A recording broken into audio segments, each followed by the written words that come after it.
Hello and welcome to episode 1 of season 12 of Unlimited Opinions. I'm Adam Bishop. I'm Mark Bishop. We are, of course, starting a new book for season 12. This time we're reading The Closing of the American Mind by Allan Bloom, published in 1987. This time we just read the foreword, preface, and introduction.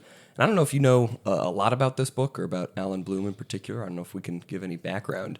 Because you chose this book. I don't know if there's a particular reason why this book in particular. Not really. I've seen references to it over the years, and it was a notorious book. And I was thinking about this as we were kind of getting set up. There's a bunch of quotes about like reviews of the book from when this was published, and I would dare say that the St. Louis Post-Dispatch today would not offer any kind words to a book that's critical of higher education. Same thing for the New York Times Book Review, Los Angeles Times Book Review. The world has changed so much for the worse, and in higher education and illiberal, and I don't mean like in the partisan like we talk about illiberal, liberal or conservative. I mean it's the lack of freedom and the lack of valuing free expression on the left. It's gotten a lot worse since the publishing of this. So I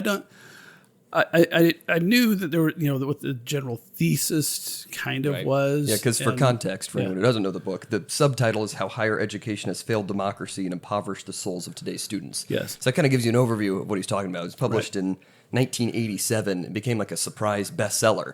Because it really is kind of a philosophical leaning book. Yes. Allan Bloom was a philosopher at the University of Chicago.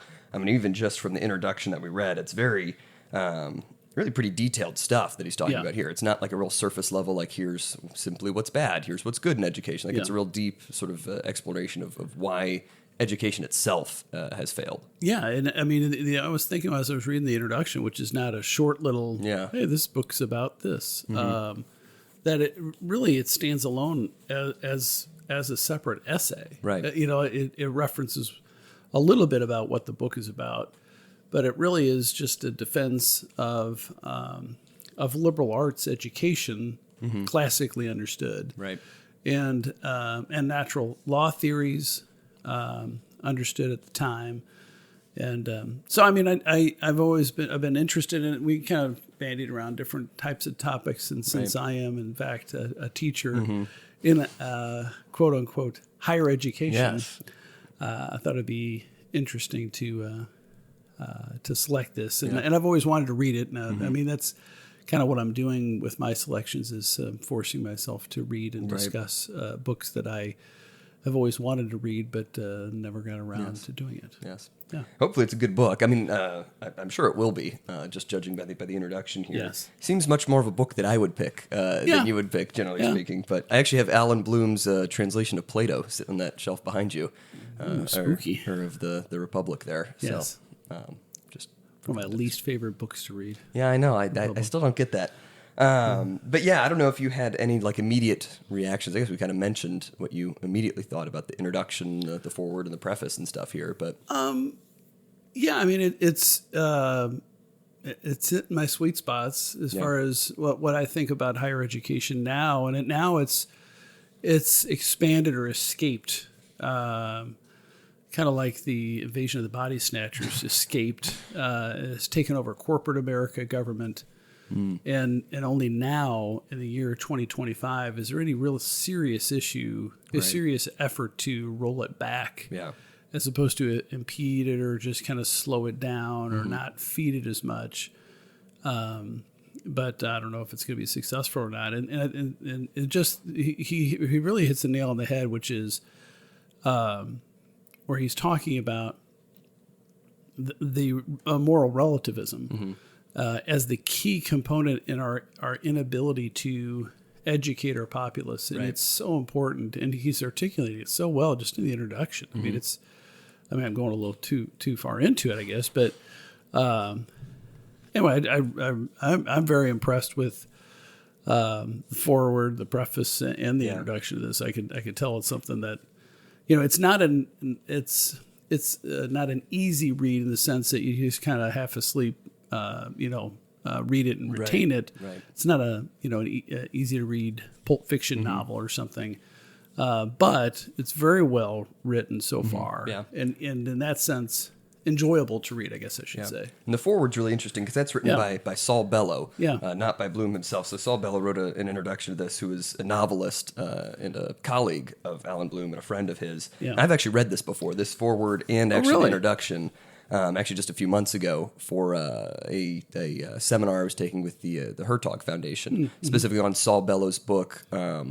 Why am I blanking on that? Ravelstein, which is kind of fictitious account, like making Allan Bloom a character in this novel. It's kind of like a fictionalized account a little bit of the actual Allan Bloom, but into this character, Ravelstein. So I know a little bit about sort of the general vibe, I guess. Have you read any of Saul Bellow's novels? Yeah, Ravelstein is the only novel that I've read. You've read that? Yes, I've read that. That was what the seminar was on Ravelstein specifically. But that's like the introduction to Ravelstein. We read this foreword in the introduction to Closing the American Mind as like our first section of readings there. So I've read Saul Bellow, but I haven't read Allan Bloom yet, even though his book is sitting over there on my shelf, aside from this introduction. So I'm still pretty new to Allan Bloom. This is my ultimate point. But yeah, Bellow says... in this foreword here, kind of an interesting character description of Allan Bloom as this real like Midwesterner, right, teaching at the University of Chicago, but very, very much interested like in the classics and in sort of like the sort of just Western tradition overall. That seemed like that was his main focus throughout his life. At least that's sort of the main points I was getting out of this foreword here. I don't know if you had any things you wanted to pull out of this section in particular. Well, yeah, I mean, Saul Bellow actually goes into the meat of the topic more than I was kind of expecting, with a foreword or, I thought it would be just like about the author type of thing. But he mentions, what I try to remember when in my days that I get pessimistic about the world. Some days I'm optimistic, some days I'm pessimistic, but, he mentions how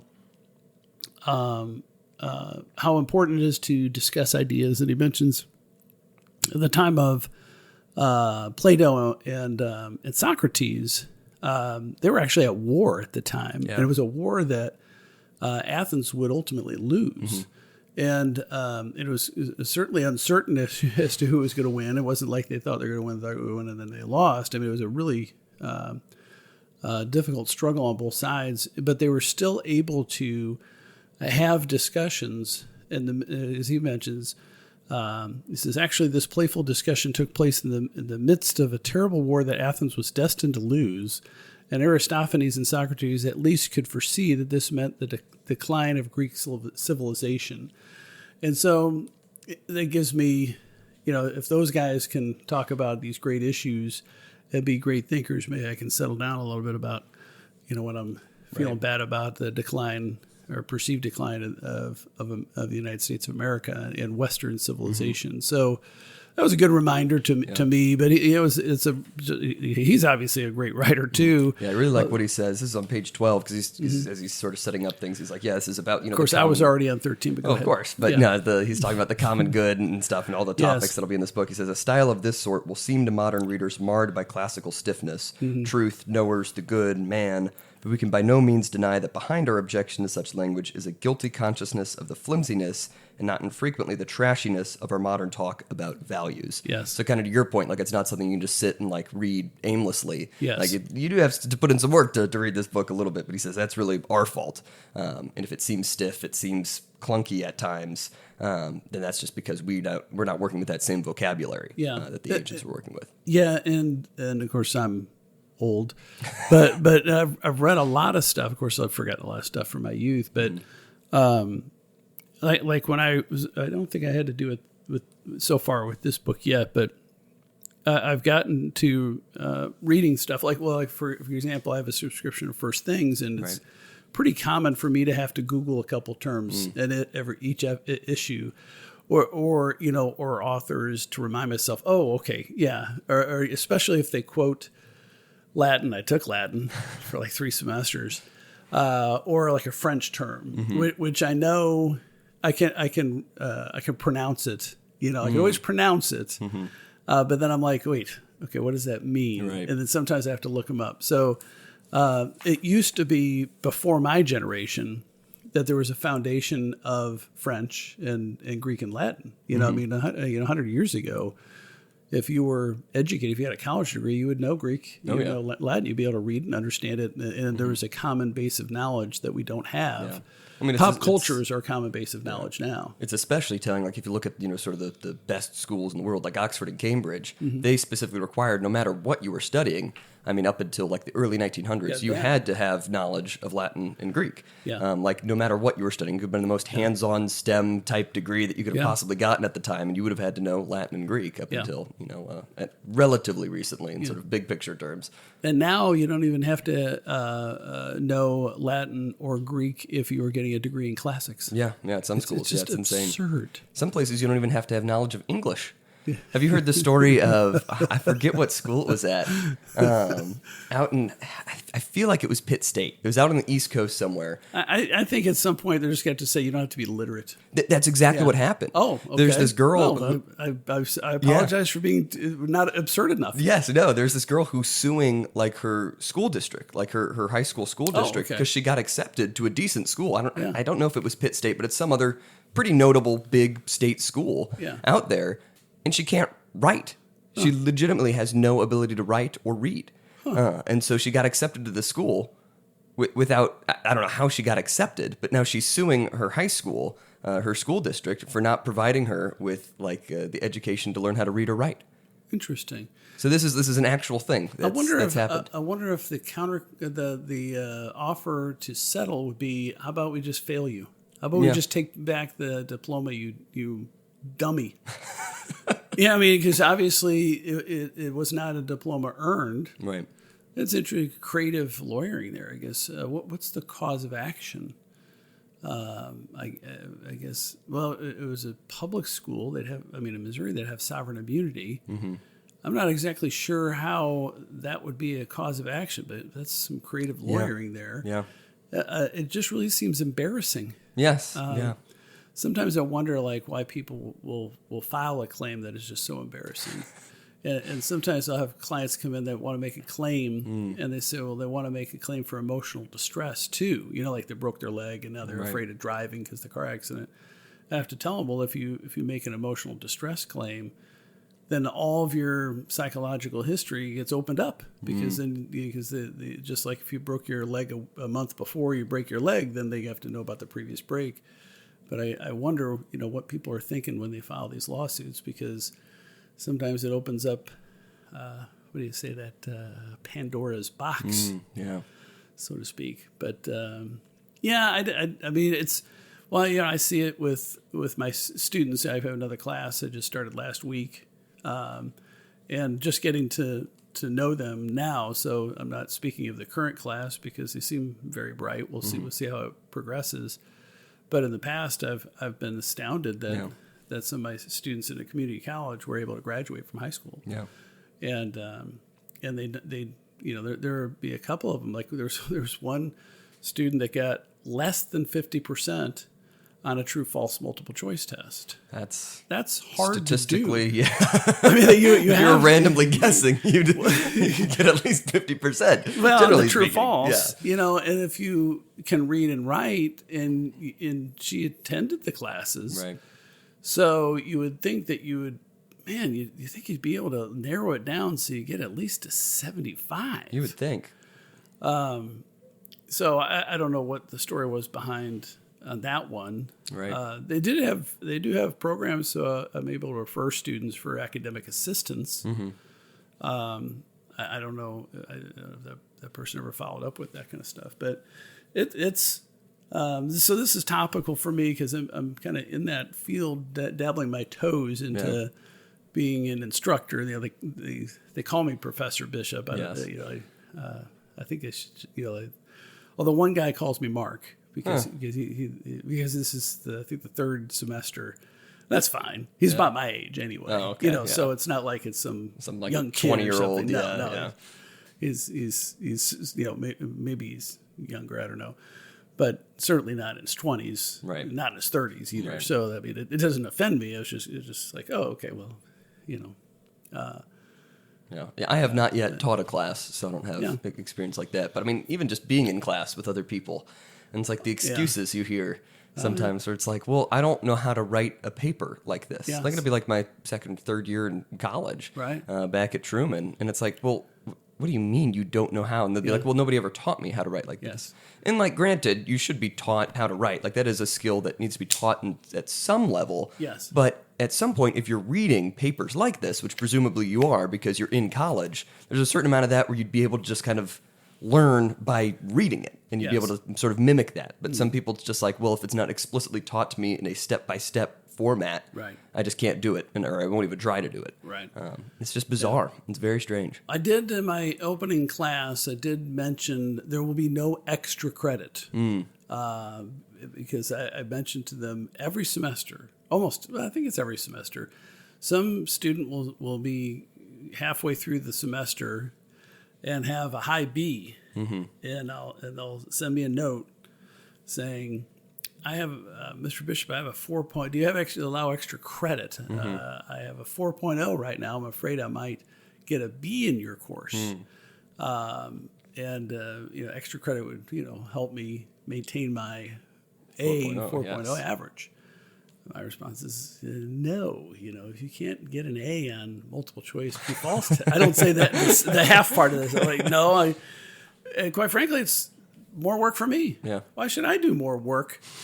Because you can't get an A in a multiple choice true false quizzes and assignments. This semester I'm being a little lazy. I'm not doing a written assignment, which I've done the last couple of semesters. It's kind of a pain. Yeah. To administer. On this topic, kind of getting back to the book here. Yeah, sorry. Bellow says, also in the foreword, speaking kind of also on behalf of Bloom, he says, I readily concede that here and there I am probably hard to read, and I am likely to become harder as the illiteracy of the public increases. It is never an easy task to take the mental measure of your readers. There are things that people should know if they are to read books at all, and out of respect for them, or to save appearances, one is apt to assume more familiarity on their part with the history of the 20th century than is objectively justified. So he's like, well, when you're writing a book, you kind of have to assume a base level of knowledge. And if people are reading the book and they don't understand that, well, it might be on them at some point. Well, when you do teach a course, which I expect will be pretty soon, you're going to have to keep that in mind, because every semester I'm surprised by a question that clearly the person doesn't have some basic information about the world. Right. But then I'll have other students. I don't mean to act like all the students are stupid or ill-informed. Other students are very, very bright, and I'm not actually making a comment about how intelligent they are. It's a knowledge base issue, and I think more of a competency issue and expectations issue. Because they kind of expect A's, and I'm like, I expect them all to get A's too, but it doesn't take that much work and effort. But anyway, we'll jump into the end of the foreword. Back to the book. Yes. I completely understand where they're coming from, where they come in with an expectation of standards of the students, meaning the teachers come in with an expectation of standards. And the students just aren't anywhere near it of what you were thinking. You're like, oh, okay, all right. Well, now I have to explain that. You know? Yeah. I like how he kind of ends the foreword here on page 18. He says, preoccupied with questions of health, sex, race, war, academics make their reputations and their fortunes, and the university has become society's conceptual warehouse of often harmful influences. Any proposed reforms of liberal education which might bring the university into conflict with the whole of the USA are unthinkable. Increasingly, the people inside are identical in their appetites and motives with the people outside the university. And he continues to say that's basically Bloom's whole message, and he traces the whole history of how this came to be. And I think, this is back in 1987. I think definitely over the past couple decades, it did get worse. Oh, yeah. Now I think there are a few slight steps in states where people are brave enough to try and reform at least the public education system. There are some good private schools that have popped up since then. But I mean, especially, down in Florida where I'm at, you have that whole New College of Florida, which is trying to completely reform all of that under Chris Rufo. And then we also just had this the crazy presidential candidate at University of Florida who was just shot down by the state board of governors, which was great because they've never used that veto power. This is the first time they've ever done it. Because during the process, they found out that Santa Ono, who was the unanimously selected candidate by like the school board of trustees, they found out he was a crazy DEI advocate. Talked about racism being America's original sin and how DEI needs to be present at all levels of the university, and so he was voted out. And so there are people who are saying, no, we're done with this. But it is still kind of shocking that the board of trustees of the school still selected him, and it had to go all the way up to the board of governors of the state to make the veto and say, no, pick a different person. I'm going to make a defense of Mr. Ono. Oh, okay. Anyone who has any sort of competency and experience in higher education administration in the last 10 years is going to have a track record of DEI nonsense. Oh, I'm sure, yeah. So he was swimming in the water in which he was living, so... I'm not saying that excuses him. I'm just saying I think there could be two things true. One, he was wrong about all that stuff, and he should have had the sense and the dignity and the courage to fight against that in whatever positions he had. I think it was the University of Michigan and University some of Michigan, other places. I was president up there and a couple other schools. Of course, that might have ended the career then, and he would have been outcast. But if we don't have people that will push back against craziness, which is what a lot of this is, or racism and sexism. I mean, really, it's just a different form. But in his defense, every one of them, and in defense of the trustees of the University of Florida, where are they going to find these people? It's going to have to be outside academia, and who is going to be considered, quote, qualified for it that isn't going to be poison to the tenured professors, and who's going to be willing to do it. That's going to be a smaller and smaller pool of people to hire. So it's going to be a difficult job to replace him. As whoever they're going to get. It's gonna be tough. That's what I was thinking. Because I was like, the two kind of options here are he is actually like all in on the DEI stuff, and he is actually crazy, or he's just kind of an empty suit and will just parrot whatever he kind of thinks gives him the best odds. Correct. And either way, I don't think that's what we really need at UF. I agree. But I don't know how many people out there who do have like the credentials, like you're saying, who have led universities who haven't done that exact same thing. It'll be a hard search, but we need somebody good at that's UF. A big university, and over 60,000 you want to get like that is a plum spot. I mean, you could really do some good there. The head of Mizzou is not bad. He came. What's his name? Is it? I'm going to say a name. It's probably, I thought it was like Chow. I mean, it's Chinese. I think that's his name. But let me check. But I don't mean that as a disparaging. I know who you're talking about. But I'm sure he's of the left, or I guess he is. But he came in, I think, around like COVID times, and he had the Mun Choi. Not that's not close, bad. Close. Mun Choi, yes. That's understandable. All right, but I remember, I think he was there when he had the board of trustees vote on a mask mandate. And then when they said no, then he was like, okay, no mask mandate. So I thought that was real leadership, and he seems to have weathered a lot of the controversies that always arise at the universities. And before him, of course, it was kind of crazy town. At Mizzou, their enrollment really dropped precipitously back when they had protests and this and that and all that. So I mean, it's they ought to look at that guy, because I don't know if he'd be interested, or somebody similar to that. So I think there are some people that are not crazy town, but I do want to get back to the book. I think what's important though is how you don't go to crazy town is having a certain basic understanding of the value of a philosophy that is immovable, and is not just based upon the contemporary whims.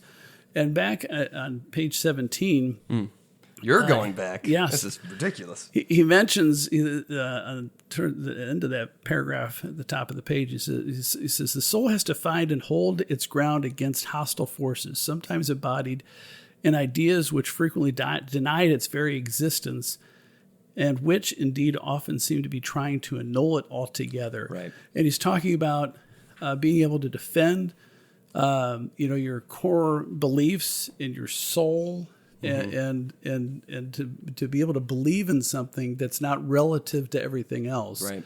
It's the relativism that is the focus, I think, of the foreword. Yeah. I think the preface, and certainly the introduction. Yes. Which seems to be the theme, which is, the basis of our republic is based in part on natural law, which are there are certain things that are just givens, and Right. and then we all have value. And they talk about, if we're trying to remember if it was in the introduction, that the Constitution and natural law theory allows for more effective equality between the classes and races and all that, which means you're not homogenous, Right. but you all have the same value and the same rights and responsibilities. And I like what Bloom says, that first sentence in his preface there, which is kind of leads right from your quote. He says, this essay, a meditation on the state of our souls, particularly those of the young and their education, is written from the perspective of a teacher. And so he goes on and talks about sort of his goals there. I was surprised by that first line. I'm like, oh, okay, this isn't this isn't about education. I mean, it is. It's 100% about education, but it really more fundamentally is about their essence, their soul, and their value as people going forward. Yeah, and I do like that because I think that's very important. I think it's very true. Yeah. In the education system, that's a lot of like the formation of your soul. Yeah. And I don't just say that because I'll probably end up in academia for the rest of my life, but I do think it is. I really don't think you will. Yeah, well, we'll see. We'll see. Or it'll be a little bit of both. I mean, there are law professors that still practice law. So you could be, a professor and you still have other interests. That's true. Yes. No, I won't be only that, hopefully. But yeah, I like what he says. This is now at the top of page 21. But he says, or at the bottom of 20 into 21, he says, fascination with one's students leads to an awareness of the various kinds of soul and their various capacities for truth and error, as well as learning. Such experience is a condition of investigating the question, what is man, in relation to his highest aspirations as opposed to his low and common needs. And so that's really what he's talking about. He goes on, he talks about the command to know thyself, and really the question really boiling down to what is man. And that is sort of the big question of the university. That is what education is about, is uncovering what is man, no matter what you're studying. That should sort of be what you're looking at, is what is man, what is truth, all of these sort of related questions there. Well, and to go back a little bit. Wow. This is crazy. He mentions that there's 20 that getting back to the soul, where you're talking about what the question about who we are and what value we have. And I think this is true. He says, moreover, there's no real teacher who in practice does not believe in the existence of the soul or in a magic that acts on it through speech. And I think that's true whether they want to admit it or not. And that's the big problem is people, because we all have values that we think there's a hierarchy, right? But whether we want to admit it or not. Yeah, I mean, you see that certainly do. Sometimes even more so, like in the especially liberal teachers. Oh yeah, where it's like, well, my whole purpose in life is to form these young minds and shape them, and yada yada yada. Right. Which is like they grasp that concept, even if they do deny that like the soul exists, and maybe even individuals aren't real or society isn't real or however far crazy left a lot of these professors go. It's like they do still have that underlying sort of recognition for sure. Yeah, well, like for example, I have certain views about like pro-life and stuff. If a student said, "I'm going to go get an abortion this weekend," I'll be like, "Oh, right," but I would not have the same reaction as a typical leftist instructor if the person said, "I'm going to go to a MAGA rally." Then he goes on to, as a segue, kind of bring it back to the book, as he mentions, that teachers have temptations, many temptations. He says, particularly vanity and the desire to propagandize rather than teach. Right. And the very activity brings with it the danger of preferring teaching to knowing, of adapting oneself, et cetera, et cetera. So and I think that's really the temptation that most teachers that are bad teachers in today's world are giving into that temptation to proselytize their own particular views. I was just hearing someone talk about this just the other week at that Augustine seminar with the guy who was leading the whole seminar. He's a teacher. He's like, I think the biggest sin, that a lot of professors or whatever fall into is pride. It's like, because you have a captive audience, however much they're paying attention or not. But it's very tempting just to talk about whatever you want to talk about and try and control these students or whatever, because you're the man at the front of the room or whatever. He says that's like the big sin of the professor. Is pride. Well, yeah, and it's and I can't understand it, because like I have I have my own views. Like my current semester is criminal law. I have my own views about criminal law, right? Both pro state or pro defendant, depending on the circumstances of the issue. But I assume that my class has a mixture of a whole lot of views or no views at all. And the last thing I want to do is try to force, convince them my view is right.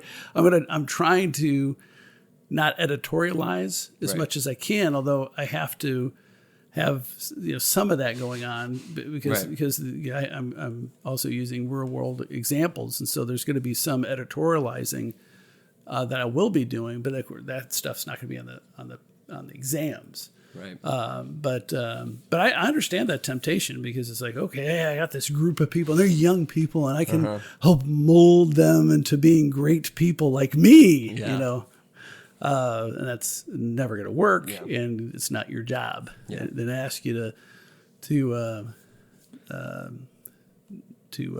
be their religious leader. Yeah. I like what he says. Although he would be of the opinion that you are supposed to be helping them build their soul. Yes. But in a particular way. Yes. Yeah. Yeah. I like how he kind of ends the preface before he goes into all of his acknowledgments. He says, there's no need to prove the importance of education, but it should be remarked that for modern nations which have founded themselves on reason and its various uses more than did any nations in the past, a crisis in the university, the home of reason, is perhaps the profoundest crisis they face. Yes. And that's very true. I think every bad political movement, philosophical movement, like in this country, has come specifically out of the universities, by and large. It's just the home of all of these bad ideologies that just spring up and are spread. Well, it makes sense, because we don't have that common religion that's an official government codified rules. We don't have a monarchy that has certain inherent authority, legal authority. So it comes from within us, right?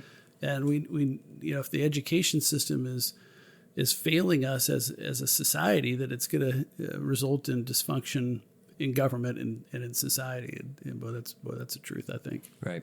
Yep. And then he says, I don't know if you have any other thoughts on the preface, or we're going to go to the introduction, but he starts off by saying, he says, there's one thing a professor can be absolutely certain of. Almost every student entering the university believes, or says he believes, that truth is relative. Yeah. And then a little bit later, he says, the relativity of truth is not a theoretical insight, but a moral postulate, the condition of a free society, or so they see it. And he goes on, he talks, he says, from the very beginning, like that is the value that's pushed into them. Yes. It's like, for everybody to be free, truth has to be relative, right? Yes. There can not be any overarching higher truth, because that impinges on the freedom of other people. Your truth is just what you believe. You cannot force what you believe onto other people. There's no higher truth. Everything's relative. Yeah, he says they're unified only in their relativism and in their allegiance to equality. And boy, that was true then. It's even more true now. Yeah. But it's a wild world we live in, and he's describing it so accurately. It's still true to this day. It's like nobody listened to him the last 30 years, I guess. Yeah. I think it's interesting, because I was seeing people comment on like all those protests in LA and whatever about ICE, the riots out there, and they're all wearing keffiyehs. And it's like, well, what does the keffiyeh have to do with deporting Hispanic illegal aliens? And I said, well, of course it has nothing to do with them. It's just all sort of in this vague sort of leftist idea. The keffiyeh is the symbol, not really of the Palestinians, but of just leftism generally. Yes. And you're unified by Against this relativistic, this oppression ideology. So it doesn't really matter what you're protesting. The keffiyeh is required if you're a leftist, even if it has no bearing on the issue at all. That and the rainbow flag. Yes. So now at the next... so you have these keffiyeh wearing, Now there's going to be three. Islamists, Now there's going to be three. There used to be two. Now there's three. The third one is now the Mexican flag. Yes. It's like, what the... Like, these people are from Honduras. Yeah, all the Nicaraguans are like, you get the Mexican flag out of your hands. It's so stupid. I just can't. I can't, even with the anti-immigration protests. It's just so absurd. Right. It is Idiocracy. You've seen that movie, Oh, haven't you? yeah. I mean, it's just Idiocracy, and we're just kind of just slouching towards it. Yeah. Yeah. Yeah. Yeah, and I like what he says, like at the top of page 26, where he's talking about openness being the only virtue. Right? That's the only virtue you're allowed to have, and you definitely see that still on the left, because that's how they qualify, all of their blatant, anti-openness. Because all of the enemies, it's okay to be anti-open to the people who are anti-open, right? Because it's like the idea that, you could be relative to everybody, but if you're an anti-relativist, we can be anti-relative to you and enforce our norms on you. Right. So it's like, if you refuse this basic virtue, we can do whatever we want to you. Yes. And I think that's very much still true today. Well, and what he really gets at, I think, his most important point, I think, is that he's talking about what is it that we want to achieve with the educational system? What kind of man or woman do we want to have? And he talks about a basis of knowledge and the constitution of those ideals. And he says that educational system that used to exist, this is on 27, this education has evolved in the last half century from the education of democratic man to the education of democratic personality. And I think that's really the heart of his argument, is that it's just a feeling type thing. It's not, there's no core values, and then branching out from that. And then he talks about, the sociology and anthropology and history being perverted as this relativistic study, where they say, well, we want you to study these other cultures and these other societies, but it's always under the guise of to show you that it's just a different way of doing things. We don't have a better system than them.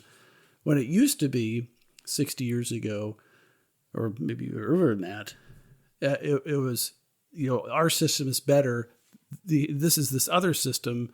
Learn about it. But then when you learn about it, you're gonna come to the conclusion our system is better. Right. And there's a premise in there that we have a good system, and set up by people that tried to do their best to.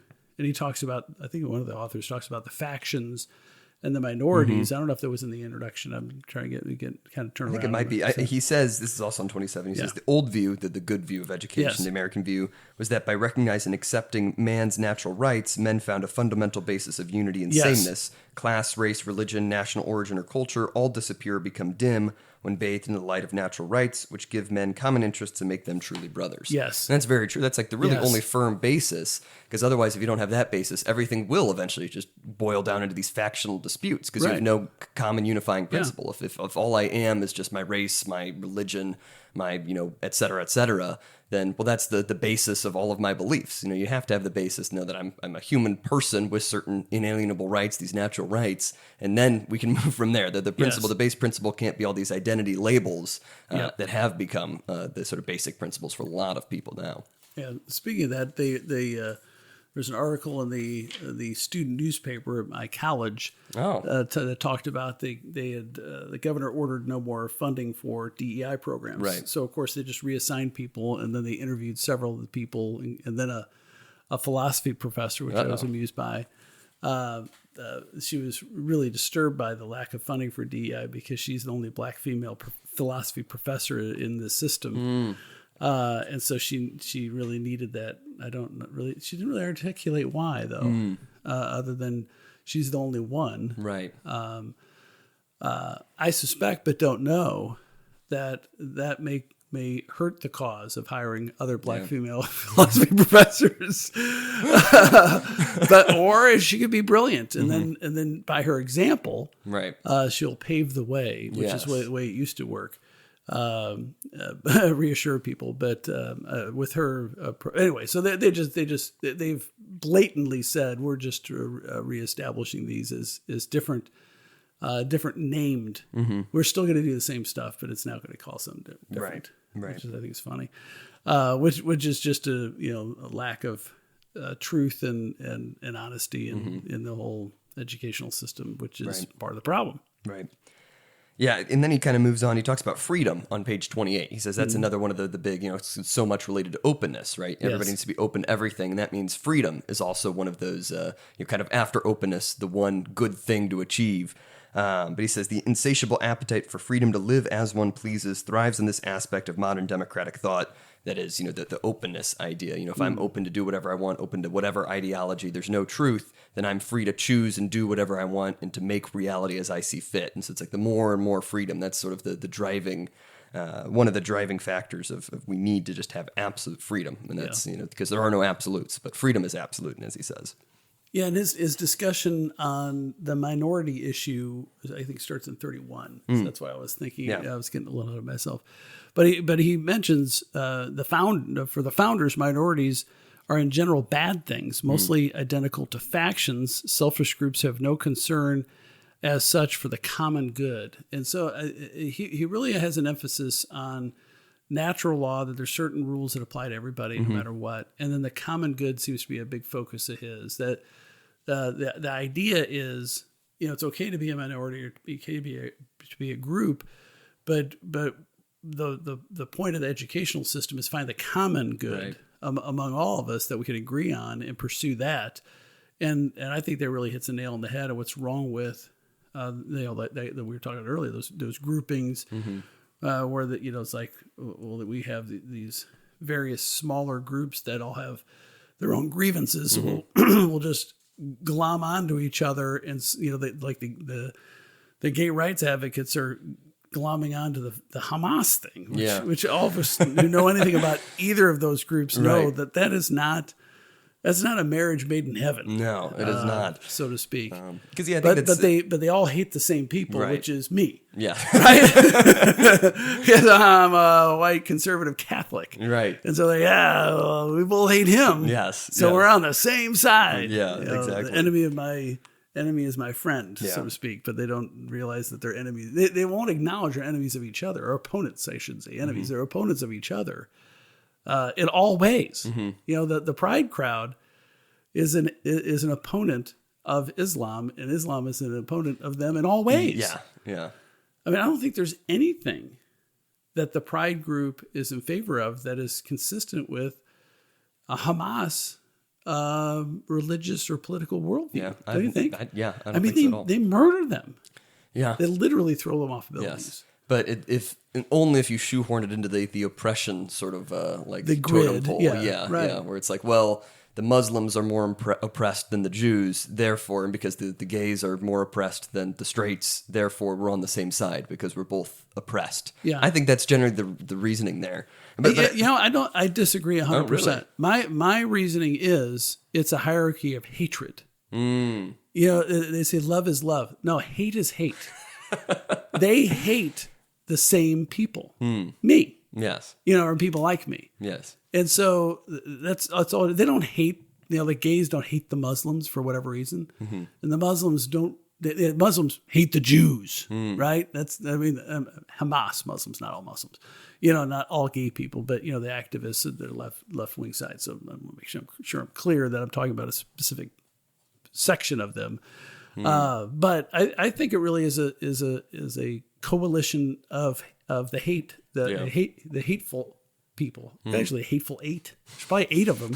Probably come up with eight categories of hateful leftists, and it'll describe the entire coalition. Yeah.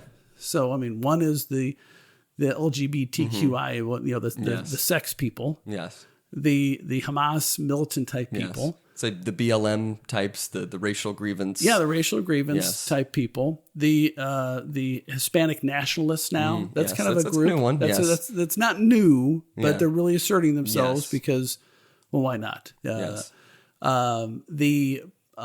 education establishment, the anti-free choice, the public school teacher type stuff.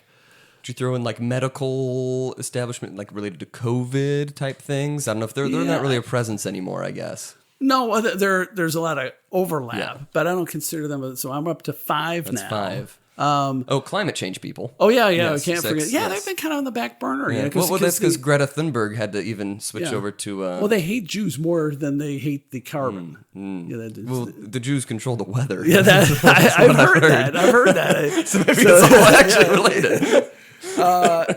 And they hate. No. So let's see. The climate people make 6. Climate people is 6. So there's government unions writ large, but maybe that's the education government unions. Yeah, so we'll just say that's one group. So we're still at 6. Okay. So I know I'm forgetting 2. Yeah. I'm sure we could come up with 2 more if we really thought about it. Well, because I'm thinking of different subgroups. Like there's anti-Catholic, anti-Christian bigots, but that's not really like it's not a concerted. They don't say I'm anti-Christian. Yeah, they're I mean, you could kind of lump in generally like the extreme atheists, but that's kind of mixed in with a lot of the other groups. I'll have to come up with the other 2 more. Yeah.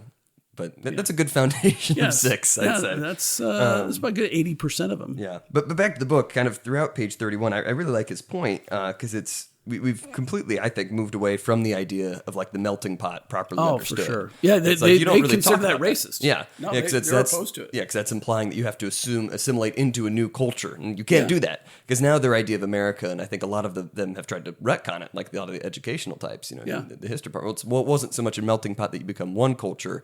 It's just a bunch of loosely balanced groups of people that keep the exact same culture that they came in with. And they're all sort of just in this sort of limbo together, and there's no real one American culture, right? That's kind of the prevailing idea. Yeah, it's like vomit. Yeah. And I think that's why you have, I mean, it's at least related to it. They don't understand the concept of melting pot. The melting pot is like, but they become part of it. Yeah. Like they don't understand that it's like putting a different type of cheese into a pot of cheese. Mm-hmm.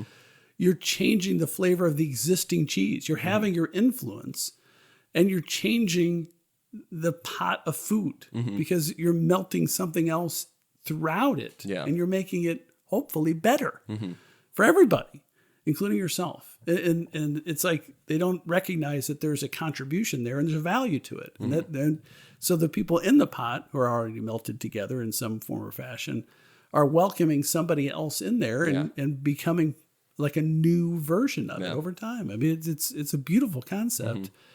But like this salad, I guess, concept is what they're talking. So you're all in the same bowl, but you're a tomato and I'm a leaf lettuce and whatever.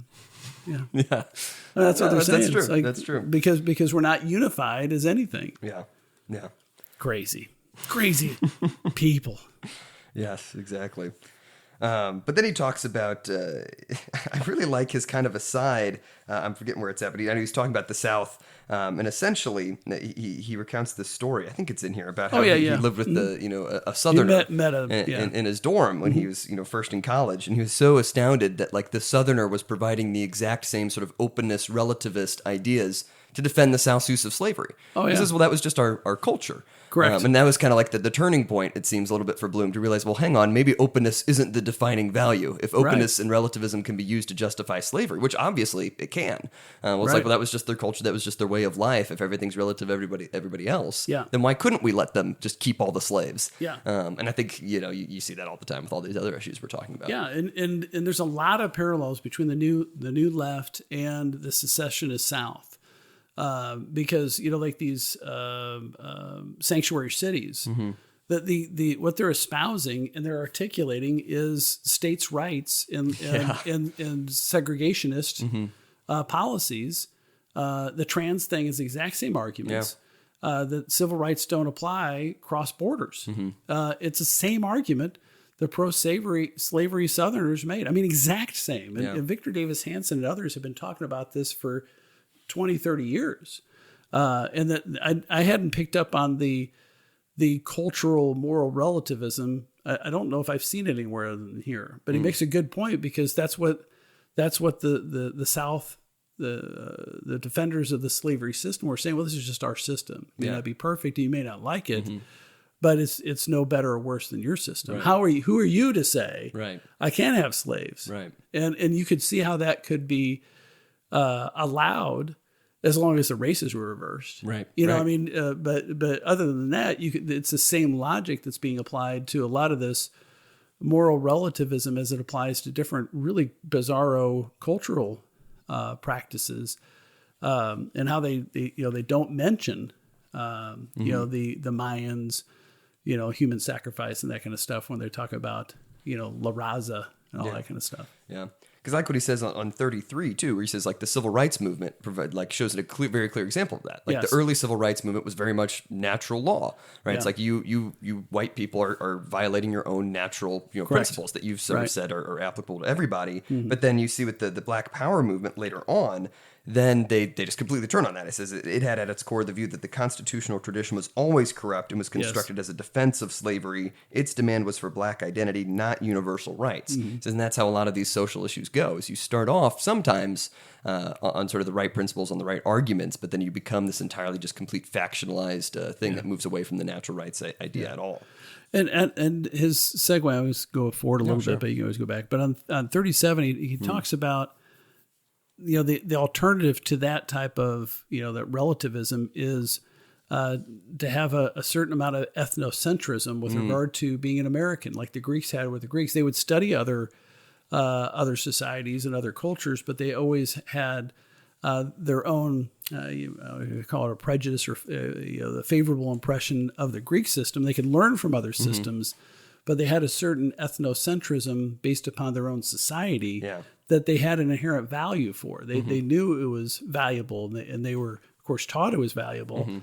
And to deviate from that too much, could end up getting you a potion, Socrates did, questioning the gods and all that stuff. Yeah, because I like what he says, and I'm going to jump back to page 35 real Of course quick. you are. But what he says about the Greek philosophers, because he says they had to use the good which was not their own to judge their own. He says that was their point in looking at all these other cultures, was to find the good, right? Now you look at history departments or these sociology, anthropology departments, and it's more so trying to point out all of the things that are evil in our own culture, right? It's like not that we possess all of the good ever, but it's a complete sort of reversal of that. You're not trying to find the good and incorporate it. You're just trying to tear down your own culture. Yeah, because they're hateful people. Yeah. But I like what he says on 35, going back to the relativism. But he says, it's not necessarily the best of times in America when Catholics and Protestants were suspicious of and hated one another, but at least they were taking their beliefs seriously. And he says, but that's all been supplanted. He says, we should all get along. Why fight? And he says, it's a good thing that, Protestants and Catholics aren't murdering each other or burning down each other's businesses and things like that. True. Yes, but he does say it's like, well, is anybody really taking seriously any of their beliefs anymore? And I think especially in the 80s and into the 90s, I think you're starting to see a resurgence of religious interest and taking, faith seriously and stuff like that now. But I mean, looking back, from where I'm at, I think that was definitely true back then, is you didn't really have any sense of, what your religion actually taught. If you were kind of an American, you were just sort of loosely going to church for a lot of people. Yeah, true. Yes. Yeah, sad but true. Yes. So what else do we want to talk about? I think we've kind of covered the main points. He talks about how Herodotus was at least aware, as we are, of the rich diversity of other cultures. I'm all the way up to 40. Who was that name? Herodotus. Herodotus? Herodotus. What did you say the first? I said Herodotus? That's not a person. Herodotus. Herodotus. There you go. I misread it. I mispronounced it. Whatever. I always read it as that, actually. I always put it next to, and I have to consciously think about Aristophanes. Because when I first read it in college, Aristophanes. Aristophanes is how I still have it in my head as Aristophanes. Interesting. Because kind of like your brother Sam thought of Camaros. Camaros? He was reading about. He got into cars for a little bit when he was real little. And so we got him some books in the library about cars, sports cars. Is a book beyond his years, but he was a voracious reader. He said, "Oh, look at that Camaro." I'm like, what? A what? There, a Camaro. They're like, "Oh, a Camaro." If you read it, not because I'm not a car guy, so I would not talk about Camaros or Corvettes or whatever. But I always think of that and giggle. Yeah, but I like. And it's Father's Day. Yes. So yes, happy Father's Day. Yeah, about time you mentioned it. We're like an hour into this episode. But I like what he says. Continuing on from what he says about Herodotus, he says modern relativists take that same observation. Herodotus. Herodotus, the observation that he had that cultures are different. Yes. He said they take that observation as proof that such investigation is impossible and that we must be respectful of them all, right? We can't pull the good out of all these cultures, right? It's just to study them and just, I guess, take notes on what they do and not come to any conclusions about anything, because you can't make any conclusions about anything at all. Right. Which is strange in an academic setting. You should be making conclusions about things. Yep. Let's see. But yeah, that takes us about to the end here. Yeah, well, and he mentioned something I was going to make a pop culture reference to. Go ahead. He says, at top of 43, he says, where is it? He says, one has to have the experience of really believing before one can have the thrill of liberation.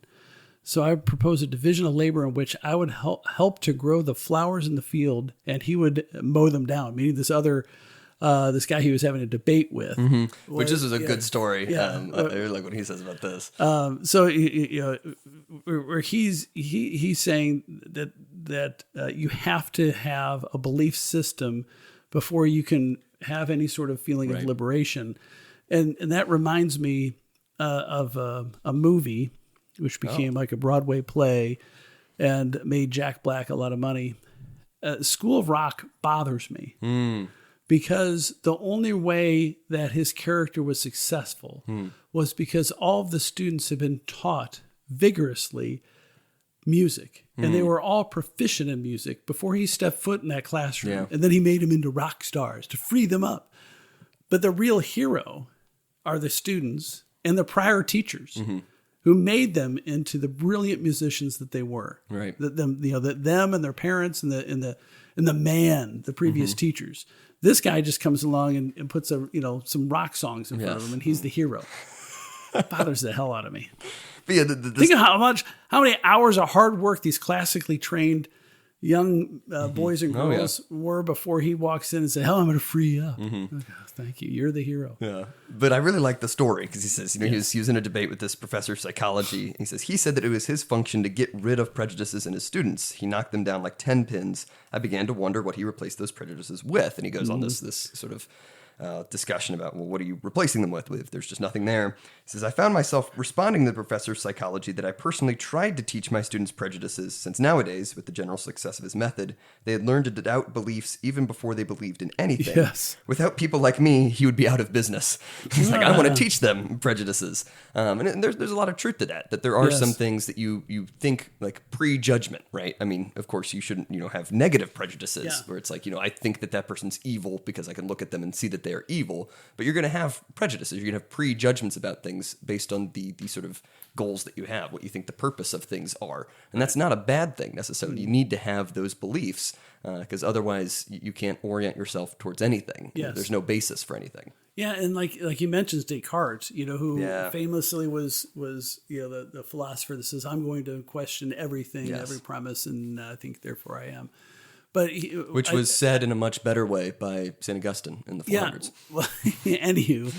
But my point is, I think, if I remember correctly, wasn't Descartes a devout Catholic for a period of time, and even maybe after that. But I was never taught that. Yeah. I was taught about the questioning part, but not about the devout part. Yeah. It's like, okay, well, and he's trying to work out a system within the pre-existing system of belief that he had, which is a really important thing that you'd think that would be, lesson one, and then go into his philosophy. But I think that proves, as an example, the point the author's making in the introduction. I assume he's going to be making throughout the book, that you need to have a philosophical basis of belief and values that you can know and articulate. Right. And then you could start branching out into other fields and other cultures, and then have as a foundation this, and maybe you can, change your mind or whatever, but you can't change your mind unless you have something in the first place. Yeah. And I think that goes back to his, first question at the start of the introduction of, what is man? How do we form the soul? He says that's really the purpose of education. That should be the goal of everything. It's not just to deconstruct everything around you. And especially you can't really deconstruct if you don't have any beliefs to begin with. Yes. Most of these students seem to not have a lot of strong beliefs because they're taught that to have a belief is sort of a bad thing. Yes. Because everything has to be relative and truth isn't real. Things that are still kind of inculcated in the system, very much so today. Yes. Good summary. Thank you. Yes. Do you have any other final thoughts on this first section of the I book? don't. Do you? No, I don't think so. Okay. All right. Good. All right. Well, you can, of course, follow us on Twitter at ULMTD Opinions. This has been Season 12, Episode 1 of Unlimited Opinions. I've been Adam Bishop. Still Mark Bishop.